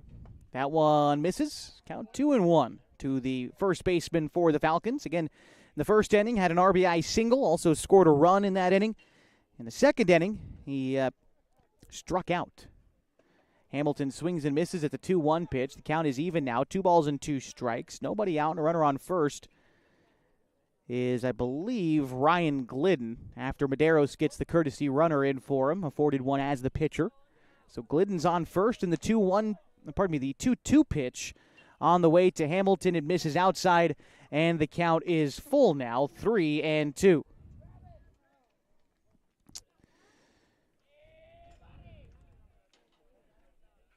Hamilton keeps his hands low in the right-handed batter's box. The 3-2 is going to miss inside, and that'll be a walk delivered to Corbin. Now two men on, and nobody out for Carson Sims. Sims 1 for 2 today. He grounded out in the first inning, and he singled in a run in the second inning. Also scored a run that time around the base paths as well. Dark delivers the pitch. It misses outside, gets away from the catcher, Dre, and both men advance. Glidden to third, Hamilton to second, both in scoring position for Carson Sims. The team's leading hitter coming into play today, batting .458, has 24 RBI on the season. Also leads the team in extra base hits this year. Here's the pitch to Sims. Drops in a 2-seam fastball. It is called a strike. The count is even, 1-1 to the right fielder Sims. Carson Pimley is on deck for the Falcons. Here's the pitch home. Swung on and missed. Count is 1-2 now to Sims. Got a little bit of clarification on how the bracket might shake out tomorrow. As we look ahead to what will be a 2-game schedule, 2 teams are headed home today at the end of the festivities. This is an elimination game today. One more elimination game to follow in the nightcap this evening between Redmond and Eagle Point. Central Point will play Eugene in a winner's bracket game. Nobody going home after that one. Both of those teams 2-0 through the first 2 days of the tournament as the 2-2 misses upstairs to Sims. The count runs full, 3-2. All to say that if the Falcons are able to maintain this lead, hold on, and win against Columbia Gorge, it looks like they'll be playing Central Point tomorrow. All things point towards that. Here's a ground ball down the third base side, and it winds up foul. that's at least the best guess you can make. You can never know until things actually shake out how it goes. But, of course, Central Point would have to, I believe, beat Eugene. But, I mean, regardless, it still looks like that's the last team that would be left that the Falcons haven't played. Same for Eugene, who've played everyone else that's remaining. So just kind of how it looks as you get deeper into this bracket. Like I said, they tried to not allow teams to have rematches until the state championship game or the semifinal before it. So day 4 can be a little bit confusing from a bracketeering perspective. But we'll do our best to shape it up for you. Here's the 3-2 pitch to Carson Sims. Lifts it into the air to right field, but it stays foul. Count still 3-2. It was the Central Point Comets who won this event last year and moved on to the Northwest Class A Regional Tournament last year in Montana, this year in Burley, Idaho. The 3-2 pitch on its way again to Sims. Waves and misses at it for strike 3, and that'll be the first out in the 3rd inning, bringing up Carson Pimley. Pimley has walked in each of his first 2 plate appearances, came around to score his most recent trip around the bases. That was in the 2nd inning. He was left stranded at 3rd in the 1st inning. Here's the pitch to Pimley. Hits it into the air, shallow center field. Coming in is Pratt, makes the catch on the run. Glidden tagging from 3rd. The throw home is not going to beat him. Glidden scores, and it's 13-0 Falcons, and an RBI on the sacrifice fly for Carson Pimley. For him, that is RBI number 15 on the season, and it gives his squad a 13-run advantage. Still stationed at 2nd is Corbin Hamilton. He didn't tag on that play, but now we're back to the top of the Falcons order for Max Price. Pitch to Price, misses high. Count is 1-0 to Max. This will be his 4th trip to the plate, and we're in the 3rd inning. Price is 1 for 2 today. He has walked, reached on an error, and singled. And when he singled, he knocked in a run as well. So an RBI on the day for Price as the count now to him is 2-0 after the 1-0 pitch missed in the dirt. After Price, in the order is Connor Shively. Delivery from Dark is going to find the outside corner of the zone, and the count moves to 2-1. Price, 341 hitter, all-conference athlete from Henley High School. Here's the 2-1. That one will miss up and away. Count is 3 balls and a strike. Price will be a junior next year for the Henley Hornets, class of 2027. Here's the 3-1 pitch. It misses below the knees, and Max works a walk with 1 out in the top of the 3rd inning, putting 2 men on with just 1 out, and it's Connor Shively. By the way, 2nd walk for Price today. He's reached base, though, in all 4 of his plate appearances. Connor Shively, who's reached base in all 3 of his previous appearances, and he's done it in 3 different ways as well. Here's a foul ball down the first base side. Count is 1-0 to Shively. In the 1st inning, Connor singled, and then he would later walk in that same inning. In the 2nd, he reached on an error and would come in to score later on in that frame. Now, you're in the 3rd again. Bats with Hamilton on board at 2nd and Price over at 1st. Here's the 0-1 pitch to Shively. Ground ball set out to 2nd. Ortega fields it, sets his feet, throws on to 1st, and that'll do it in the Falcons' 3rd. But they add another run to their lead. Now up 13-0 as we go to the bottom of the 3rd next on 104.3 and 960 Sports and MyBasin.com.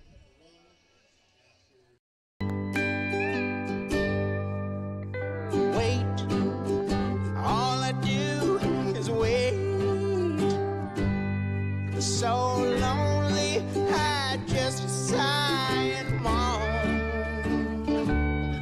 Seems like I've been away forever, wondering if you're coming home. I just saw your face, I know you're coming home. I swear there is no place home. And then I heard your voice. I know you're coming home. I know you're coming home. This is where unconditional love and immeasurable happiness reside. This is home. Coldwell Banker, where home begins.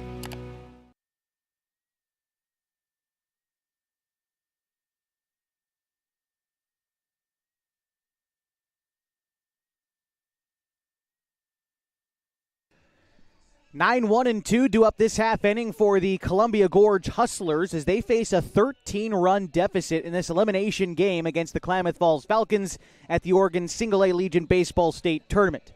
So Sawyer Case will lead things off, followed by Landon Pratt and Hunter Kelly, as Colby Maderos enters in his second inning in relief today. We'll give you the final line score on P.J. Safford here in just a moment, at least what we've got for him. Here's a ground ball sent to third. Safford tries to backhand it, unable to come up with it cleanly, and beating it out on the other end is Sawyer Case. And a leadoff single here for the Hustlers will bring up Landon Pratt. That is the second hit of the afternoon for Columbia Gorge. And goes back to the top of the lineup now for Landon Pratt.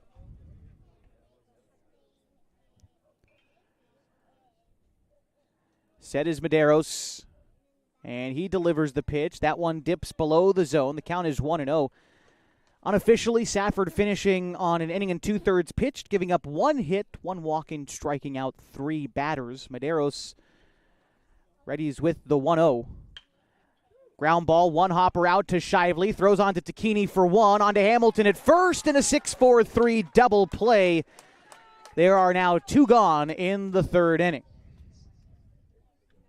And it brings up Hunter Kelly. Kelly walked in his first at-bat, was left stranded at first in the opening inning. Maderos now able to return working out of the windup. Here's the pitch. He goes curveball outside for strike one. Good job by Maderos locating that bender away from the right-handed hitting Kelly to get ahead. Now on the 0-1 pitch, fires the same pitch in the same spot. The count is now 0-2 to Kelly. See where Maderos goes here on the 0-2 pitch. Kicks and delivers. Fastball outside. Caught looking is Kelly for strike three. Curveball outside twice, then goes with the heater to set down the side. The Falcons carry a 13-run advantage into the fourth inning. Back after this on 104.3 and 960 Sports and mybasin.com. Introducing Smith Bates Marcom Solutions, your trusted partner in marketing and communication. We specialize in crafting compelling campaigns, eye-catching graphics, and impactful branding materials. Smith Bates is like working with dependable friends. They always help us build our professional image. Through the innovative strategies that the team at Smith Bates suggested, we've been able to give the brand at Calor the boost that it desperately needed. Unlock your potential with Smith Bates Marcom Solutions. What rhymes with great? Participate.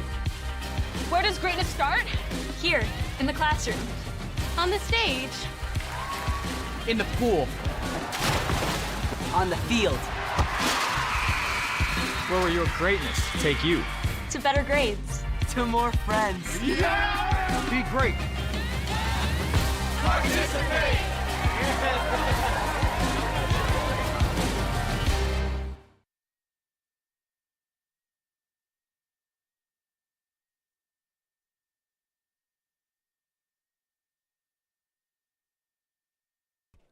Top of the fourth inning, and the Klamath Falls Falcons lead the Columbia Gorge Hustlers a score of 13-0. Leading off this half inning for the Falcons is Jacoby Takini. He takes a strike on the outside corner, and the count is 0-1. It'll be Takini, and Safford due up this half inning. Here's the pitch to Jacoby. Fouls it off. The count moves to 0-2. Looking at what Jacoby's done thus far, he is 2 for 3, a single and a double, and 2 RBI for him on the afternoon. The 0-2 pitch is lifted into the air, right side in foul territory. The first baseman, Bolton, gives chase, but just runs out of room along the right side, and the count will remain 0-2.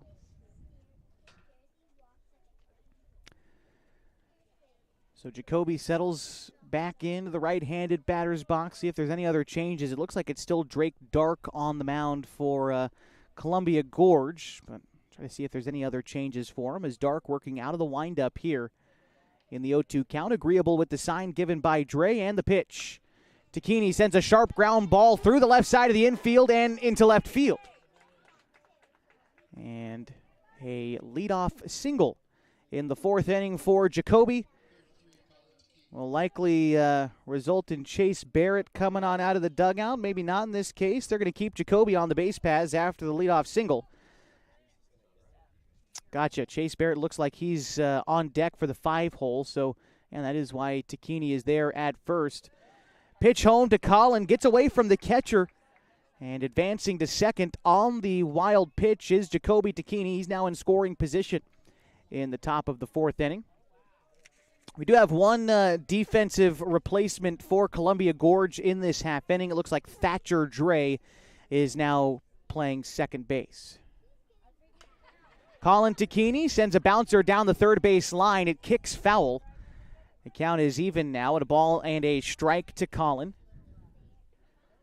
Again, Chase Barrett is on deck for the Falcons. Colin settles back in. He's got a couple of base hits today, and he added an RBI in the first inning. And a run scored in the second. Here's the pitch. Big looping curveball called a strike. 1-2. Pardon me. Looks like 2-1 is the count. They changed it up on me on the scoreboard out there, but nope, 1-2. Okay, that was the count. We're having all kinds of problems. Here's the pitch. Misses upstairs. The count now 2-2.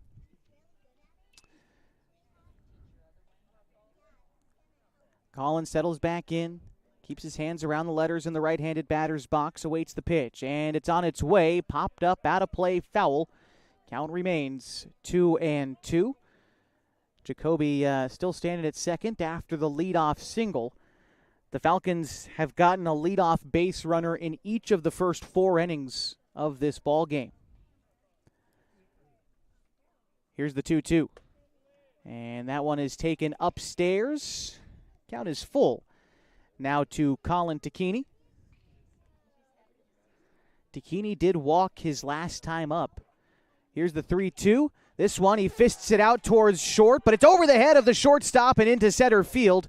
Jacoby is going to advance to third on that base hit. It'll keep runners at the corners for Chase Barrett.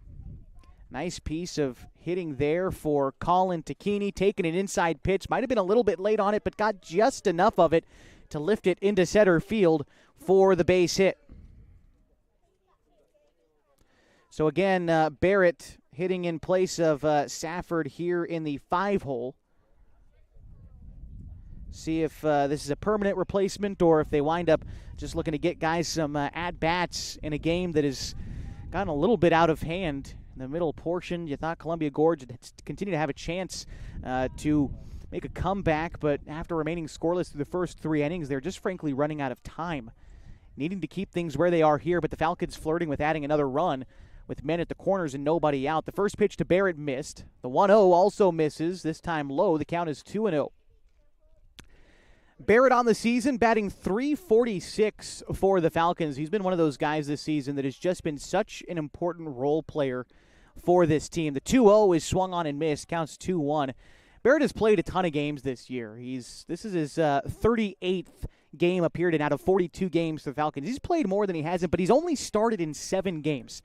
Barrett has been a courtesy runner. He's been a pinch hitter. He's been defensive replacement. He's done what he's asked. And here in the state tournament, lifts a fly ball to center field. That is caught in center field by Pratt. A great catch in center, but in the meantime, Jacoby Takini will tag and score. A sacrifice fly and an RBI for Chase Barrett. Again, just playing his part, collecting his 10th RBI of the summer. Colin Takini stays put at first. There's 1 out. The score 14-0 Falcons. And in steps Colby Maderos.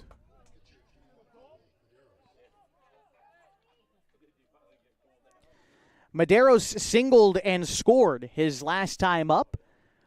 Here he rolls one foul down the third base side. The count is 0-1 to Colby. Has continued to work well on the mound for the Falcons. We'll see how long they let him go, if they're just trying to break up the pitching to keep everybody's pitch count even, or if they let Maderos continue to toss for the rest of the game, as this one misses high and into Maderos. Has to duck out of the way and off the catcher's glove, rolling to the backstop. It'll advance Colin Takini into scoring position, and the count is even now at a ball and a strike to the product of Bonanza High School. Speaking of Bonanza, tomorrow a big community event going out in Bonanza. It's Bonanza Days, celebrating the town over at Big Springs Park. It's a free event for everyone to attend as Maderos, it's a ground ball foul down the third base side, and the count moves to 1-2.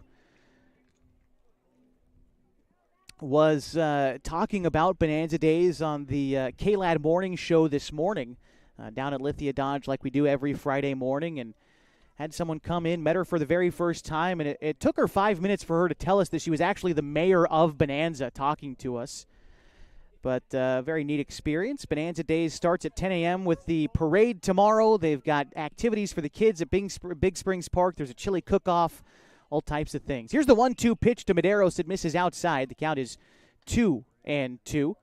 It's a 14-0 lead for the Klamath Falls Falcons in the top of the fourth inning. They've got a man in scoring position in Colin Takini as Maderos awaits the 2-2 from Drake Dark.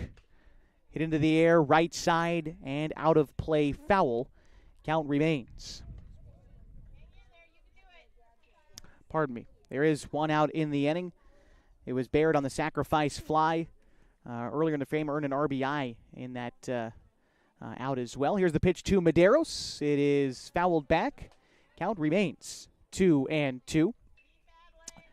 After Maderos in the order, it looks like Ryan Glidden is going to be hitting in the 7-hole for the Falcons.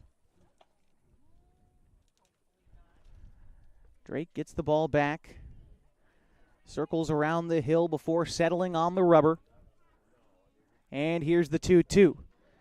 Ground ball right side of the infield, backhanded by the first baseman Bolden. He'll take it to the first base bag himself, but Colin Takini advances to third in the meantime. As Maderos grounds out, and it brings up Ryan Glidden.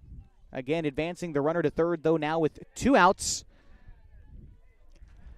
And Glidden batting here in the 7-hole. Ryan on the season batting an even .200 for the Falcons.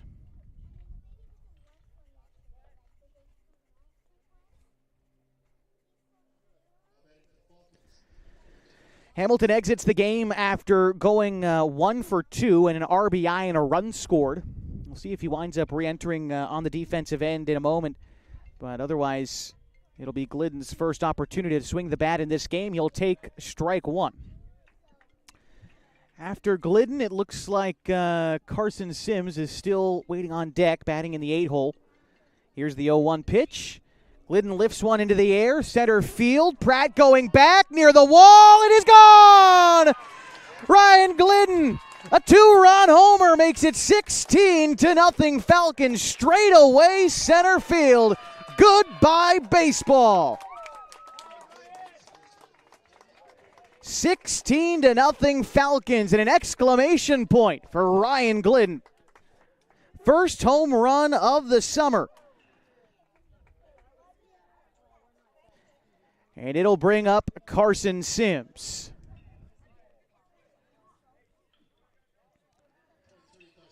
Bats with the bases empty now after the 2-run shot for Ryan Glidden.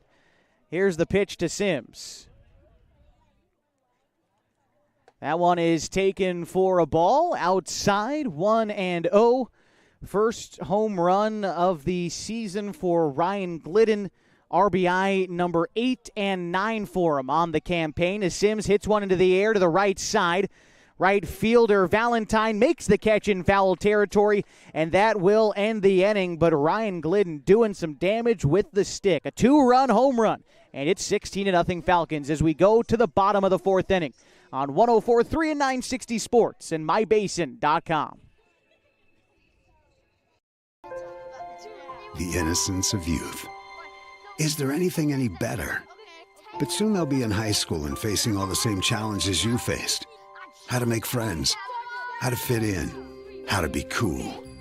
We want our children to have everything they'll need to live fulfilling and productive lives.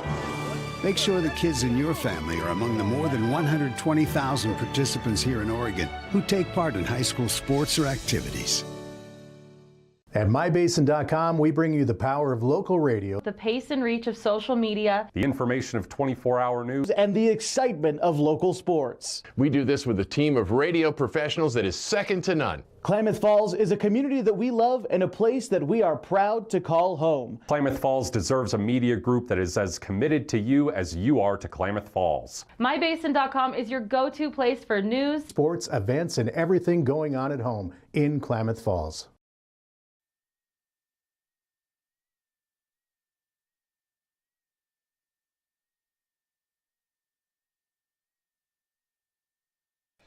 Klamath Falls Falcons with a 16-0 lead over the Columbia Gorge Hustlers in this elimination game at the Oregon Single-A Legion Baseball State Tournament. Colby Maderos still tossing the ball for the Falcons up on the mound. He is going to go through 3, 4, 5 in the Hustlers order. That's Evan Ortega, Sawyer Dre, and Gunnar Bustos. Here's a fly ball to right field. Sims moving by the foul line will make the catch and put away the out. One gone in the fourth. And so here's Sawyer Dre getting an opportunity now for Columbia Gorge. 0 for 1 in the contest today. Dre flew out to center field. Pitch on the way from Maderos. That one is going to miss low, and the count is 1-0. It looks like, by the way, that all of the folks who were subbed out for the Falcons on offense that last half inning have returned to the game on defense. So that'd be Safford at third and Hamilton at first. I believe those were the only two who came back in for the Falcons. The count is 1-1 at the plate to Sawyer Dre. Here's the pitch. Ground ball to third.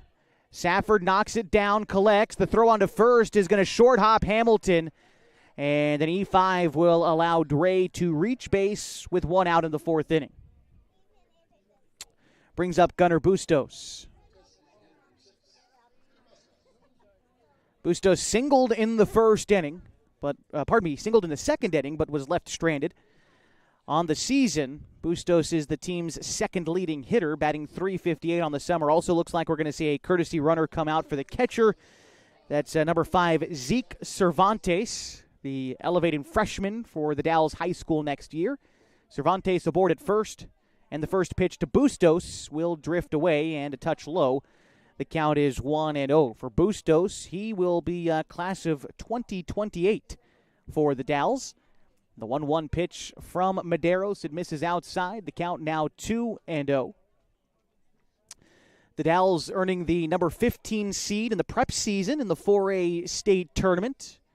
They visited the 2-seed Junction City and were eliminated after the first round of the tournament. An 8-3 win for Junction City eliminated the Dalles from state title contention during the spring season. But a 14-14 overall record. They finished 11-4 in the Tri-Valley Conference in the 4A classification. And this time, Bustos able to work a walk, putting 2 on with 1 out. As Cervantes moves to second, brings up, I believe this won't be Beardmore. This will be Joel Ortega batting in the 6 hole. Replaces Cale Beardmore, who in his only at-bat struck out. And Maderos starts out Ortega with a ball and misses low and away. Now Maderos delivers a fastball right over the middle of the plate. Count even at 1-1. Believe on deck is going to be Valentine for Columbia Gorge. The pitch from Maderos will miss low. Count now 2-1. Taking a look at Ortega on the season. Hasn't had a lot of opportunity, and he bats .143 for the Hustlers this summer. The count to him now 2-2. Ortega will also continue his career at the Dalles High School. Will be a sophomore next season. The 1-1 pitch is bounced foul off the first base side. Count remains 2-2.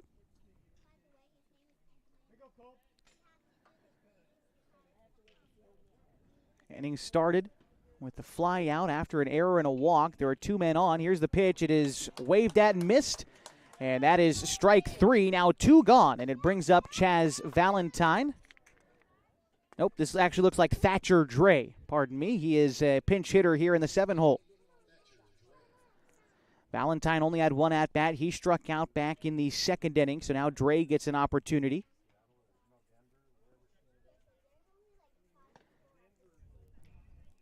He steps out before getting ready to hit against Colby Maderos. On deck, it should be the 8-hole. Right now it stands as Chase Peterson. We'll see if he's actually the one who winds up back there. It looks like it's number 11, so that is Chase Peterson, who's still on deck for Columbia Gorge. The count is 0-1 at the plate to Thatcher Dre. Thatcher will be a freshman next year for the Dowls. Just wrapped up his 8th grade year this past spring. He takes a pitch below the knees. The count is 1-1. And considering that these Columbia Gorge Hustlers only have one guy who is post-high school, everybody else is class of 2027 or younger. And so for a team that's battling here in the state tournament, got to think they've got a bright future ahead with all this youth on their ball club. Here's a ground ball left side of the infield and through into left field. They're giving the runner the green light to score around third. The throw in from the outfield is over the head of Takini. And scoring is Cervantes. And the Hustlers get on the board in the bottom of the 4th inning. They trail 16-1. It'll keep 2 men in scoring position as Thatcher Dre knocks in a run. So Chase Peterson, who's 0 for 1 in the contest, gets a chance now for the Hustlers. He grounded out back in the 2nd. Actually, it was more of a fielder's choice, but still was the final nail in the coffin for the 2nd inning for Columbia Gorge as Maderos loops in a strike and gets ahead 0-1. On deck is the 9-hole hitter, Sawyer Case, for the Hustlers. The pitch on the way from Maderos misses high. The count is 1-1. Peterson on the season batting .258 for the Columbia Gorge Hustlers. His 18 walks are 3rd most on the team as he fouls back the 1-1 pitch, and it makes it 1-2.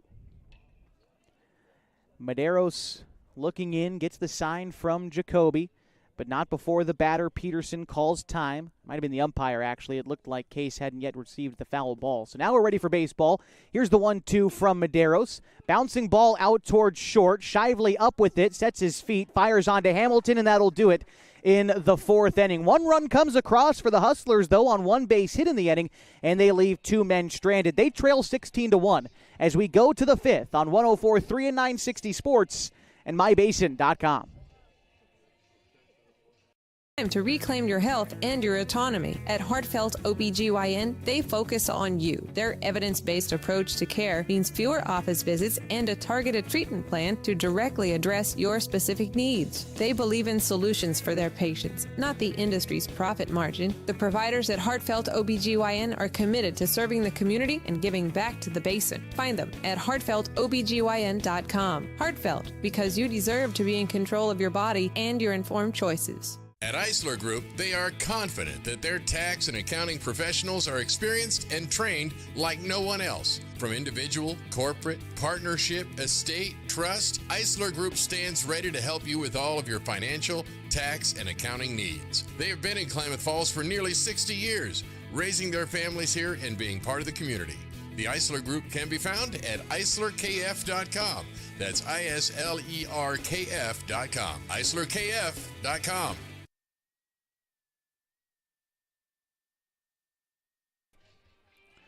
Getting set now for the top of the 5th inning in a 16-1 ball game. The Klamath Falls Falcons lead the Columbia Gorge Hustlers in this elimination game at the Oregon Single-A Legion Baseball State Tournament.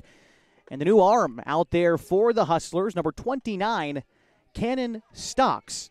Stocks so far this season, this will be his 13th appearance. They've all come in relief for Stocks this summer. Previously pitching 14 innings, allowing 22 hits, 19 runs, all of them earned. He's walked 14 and struck out 8. His ERA is a steady 9.5 for Columbia Gorge this summer. And due up this half inning for the Falcons is going to be 9, 1, and 2 in the order. Looks like Ryan Douglas will be replacing Pimley in the 9-hole, at least here on offense.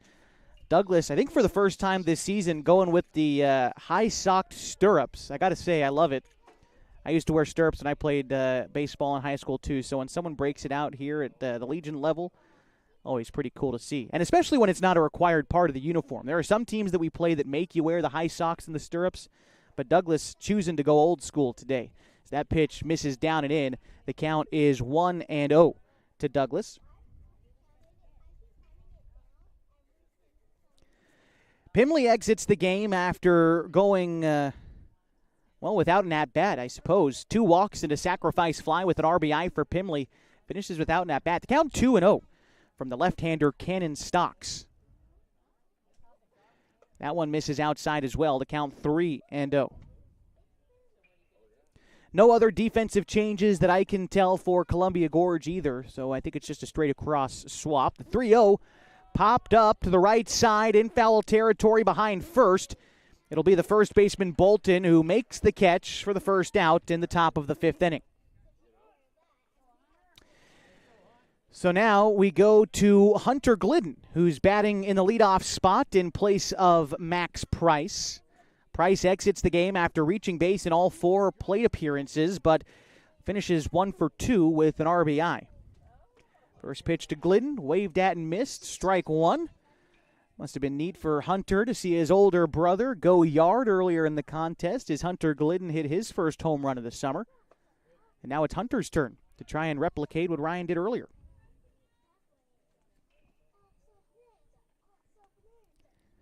Pitch on the way to Glidden. The 0-1 is going to drift outside. Pardon me, I believe that was the 1-1 pitch. Count should be 2-1, I believe, to Hunter Glidden. It looks like Connor Shively, still on deck for the Falcons, will retain his spot in the 2-hole. Here, Glidden lifts a tall fly ball in the infield left side. Shortstop Kelly puts it away for the second out.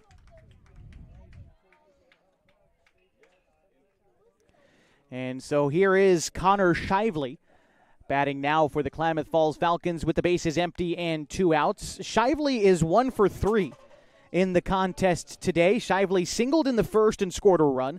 Reached on an error in the second and scored a run. Otherwise, he has grounded out and walked thus far. Shively takes strike 1 in around the knees, maybe a touch outside.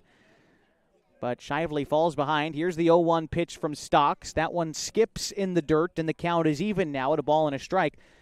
On deck for the Falcons is Jacoby Takini. He'll bat next if Shively can find a way to get on base. Here's the 1-1.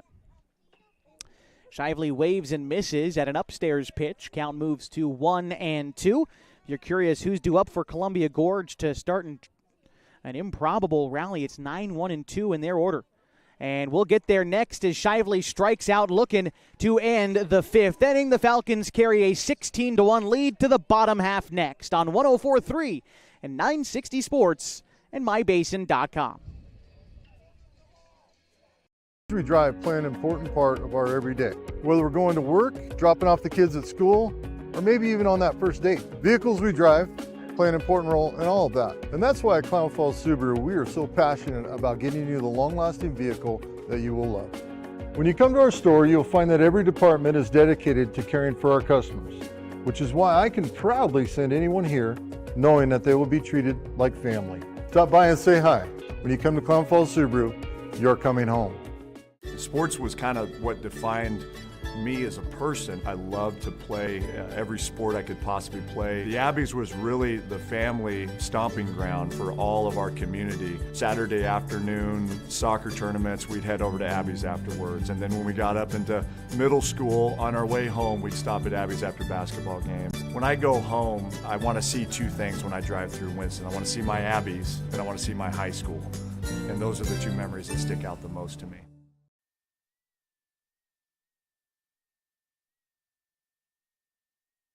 It's the bottom of the 5th inning. The Klamath Falls Falcons closing in on a mercy rule victory over the Columbia Gorge Hustlers.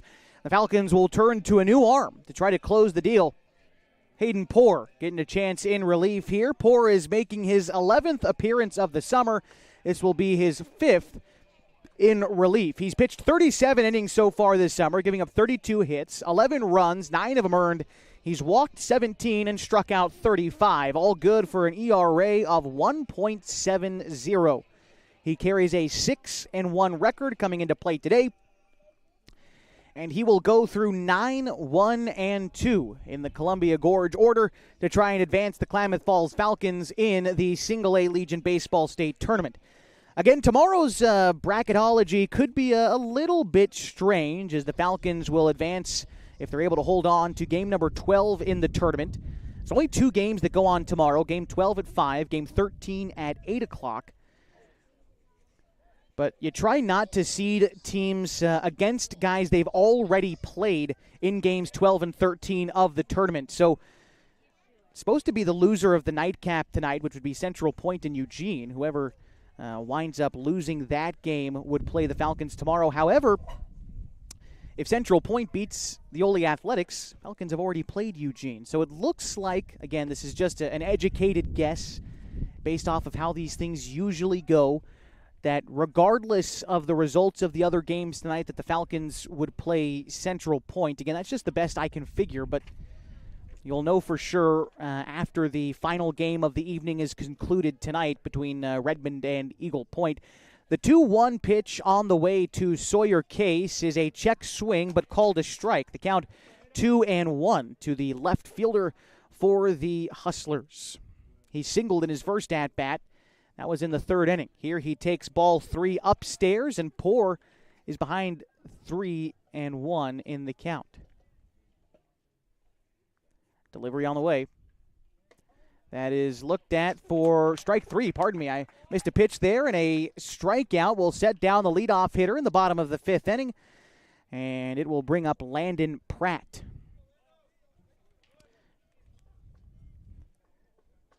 Pratt, the leadoff hitter, is 0 for 2 in the ball game so far today. He flew out in the first, grounded into a double play here in the 3rd. First pitch swinging for him. It's a foul ball, and the count moves to 0-1. The right-hander from Henley High School delivers the 0-1 pitch. That one skips to the plate. The count is now 1-1. Well, Hayden Poor has pitched the 3rd most innings this season for the Klamath Falls Falcons. However, it feels to me like it's been some time since we've seen him pitch as the 1-1 misses downstairs. Count is now 2-1. Last appearance for Hayden Poor was July 13th. He only pitched an inning, and remember, he exited the game with a little bit of an elbow ailment in that game, so making a grand return here in the state tournament as he produces a ground out against Landon Pratt. 6-3 in the book, and just like that, the Hustlers are down to their final out. Hunter Kelly gets an opportunity here for the Columbia Gorge Hustlers. He's 0 for 1 today. He walked in the first, struck out in the 3rd. On deck, if given the opportunity, is Evan Ortega. Here's the pitch from Poor. Misses upstairs with a curveball. Count is 1-0. Poor readies for the 1-0 pitch. Count now 2-0 after another curveball misses high and away. Poor working swiftly out there, ready to go again from the windup, the 2-0. This time a curveball misses again upstairs, although this time a little bit off the inside part of the plate. And Poor falls behind of the number 2 hitter in the order, 3-0. Here he comes again. That time gets across a fastball right down the middle. 3-1, the count to Hunter Kelly. The young man will attend the Dalles High School next year. The 3-1. That misses below the knees, and a 2-out walk delivered to Kelly. And it will bring up Evan Ortega. Ortega 0 for 2 in the contest so far today. He struck out in the first, flew out in the 4th. Trying to continue the game for Columbia Gorge, down to their final out in a 15-run deficit. Improbable, sure, but in baseball, nothing is impossible. Ortega has to get on base, of course, here to continue the ball game. Poor comes set, keeps the glove and the ball high above his head, and then brings it to his waist, delivers the pitch, and it's a fly ball into right field. Sims makes the catch, and that will be the ball game. The Klamath Falls Falcons live to play another day as they defeat the Columbia Gorge Hustlers 16-1, and they advance tomorrow to play an opponent to be determined. We'll talk to you about it coming up in just a bit and get you squared up for day number 4 of the tournament here at the Yard at Eagle Point High School. Back after this on 104.3 and 960 Sports and on mybasin.com.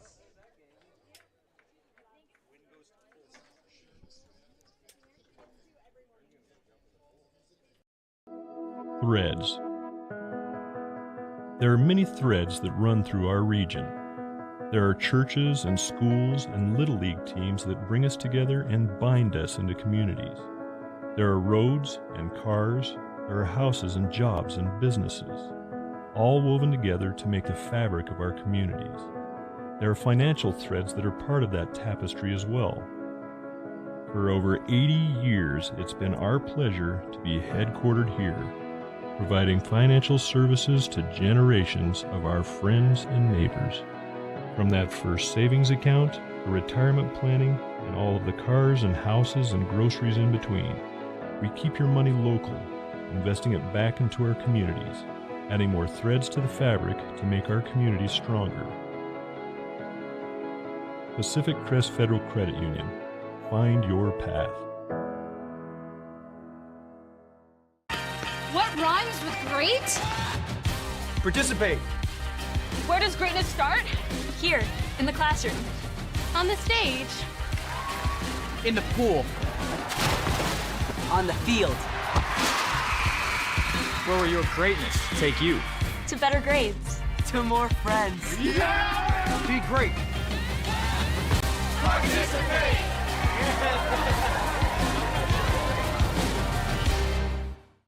Introducing Smith Bates Marcom Solutions, your trusted partner in marketing and communication.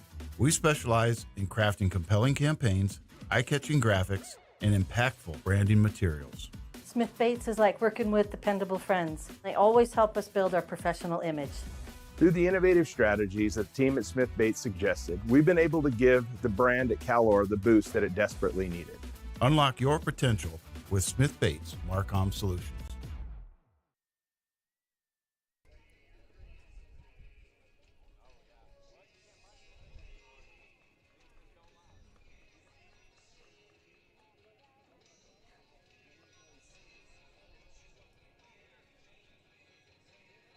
Josh Eldridge back with you on 104.3 and 960 Sports and mybasin.com. This game has gone final, and the Klamath Falls Falcons advance in the Oregon Single-A Legion Baseball State Tournament after a 16-1 win against the Columbia Gorge Hustlers. For the Falcons today, 16 runs comes on 13 hits and 3 errors. They left 6 runners on base in the contest. For Columbia Gorge, 1 run comes on 2 hits. They committed 6 errors and left 4 runners on base. Colby Maderos with the win today, pitching 2 1/3 innings in relief, giving up 1 hit, 1 run, and he struck out 2. The losing pitcher going to the Columbia Gorge starter, which was Evan Ortega in this contest. Pacific Power play of the day today, an easy one for me. That's not always the case, but when Ryan Glidden left the yard straight away center field in his only at-bat of the day, had to give it to him. 2 RBIs and a couple of runs scored for Glidden on the afternoon, going straight away center on his solo home run. Other notables for the Falcons today included a 1-for-2 day for Max Price, knocked in an RBI. Jacoby Takini finished 3-for-4 with a couple RBI and a couple runs scored. Colin Takini was 3-for-3 with an RBI today and 2 runs scored. Ian Meyer was 1-for-1 with an RBI, 2 runs scored. Corbin Hamilton was 1-for-2 today with an RBI and a run scored. Carson Sims was 1-for-4 with an RBI. Carson Pimley was without an at-bat, but did have an RBI on a sacrifice fly midway through the game. The Falcons advance tomorrow to play for what I believe will be the 5 o'clock game tomorrow afternoon against what looks to be Central Point. Again, the bracketology can get a little strange as we head into day 4 of the tournament, because in the games 12 and 13, which are scheduled to be played tomorrow, they try not to pit teams against each other that have already played. And when you look at the remaining field, there's an elimination game tonight between Redmond and Eagle Point. And then the winner's bracket game does not have an elimination at stake between Central Point and Eugene. But you look at game number 11, which is who the Falcons would play tomorrow, the loser of game number 11 between Central Point and Eugene. Whoever it is, if it's Eugene who loses that game, they won't play the Falcons. It looks like it'll probably be Central Point. Again, just based off my inference and based off of what we know about what else is going on, my best educated guess is that tomorrow we'll play Central Point at 5 o'clock. But again, just have to kind of wait and see until the final game is played tonight here in Eagle Point. Thank you so much for joining us today on a wonderful day for baseball. And thank you, before I lose all of you from Columbia Gorge and that area listening, thank you as well for choosing our broadcast, and wish you the best of luck moving forward throughout the prep season and next summer. Hope to see you back at the state tournament. Want to give a big thanks to the head coach, Ben Bertrand, and Ed Ortega for making sure I had everything that I needed to get before I was here at the game today for the Columbia Gorge Hustlers. Their starting lineup had access to their stats. Appreciate those guys, as well as our own coaches here for the Klamath Falls Falcons, Sean Teeters, Joe Tacchini, and Craig Connor. Always great to work with. Our official scorer today is Mike Safford. I went with the unofficial scorebook today, but if you check out mybasin.com, you'll be able to get the official totals probably before game time tomorrow when we're back here at Eagle Point for day number 4 of the Oregon Single A Legion Baseball State Tournament. The Klamath Falls Falcons advance and stave off elimination with a 16-1 win. Although for the Hustlers, this is the end of the road. Best of luck to them in their endeavors for the rest of the summer and into next season. Thank you again for joining us today on mybasin.com. Back tentatively tomorrow at 5 o'clock, but until then, my name is Josh Eldridge. Have a great rest of your Friday afternoon, and so long from the yard at Eagle Point High School in Jackson County, Oregon.